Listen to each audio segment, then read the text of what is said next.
Rising out of relative obscurity, but extremely well-known inside NFL circles, Brian Gutekunst is the Packers' new general manager. Brian Gutekunst grew up in Minneapolis, where his father John was the head coach for the Minnesota Golden Gophers for 6+ seasons.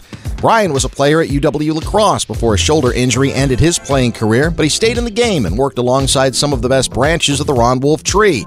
John Schneider, John Dorsey, Reggie McKenzie, and even Ted Thompson. He's someone that today's TMJ4's Lance Allen has gotten to know well. Great scouting background. We have him on the Packers pregame show in the preseason every year to kind of break down the draft and talk about some things. We had him on twice last year. Very diligent in the scouting department.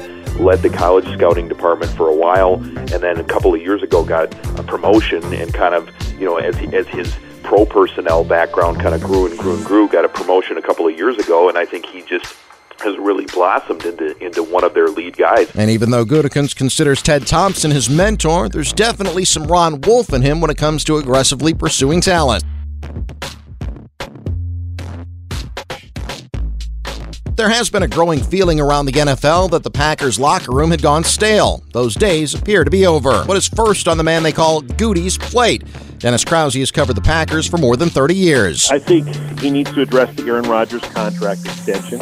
He needs to create more of a pass rush, whether it's through the draft or through free agency.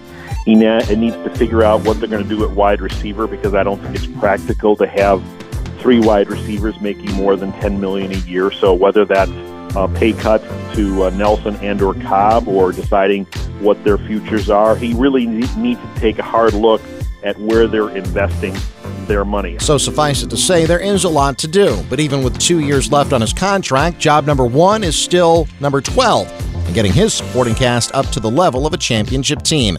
And that's all on the new GM. Doug Russell, WTMJ Sports.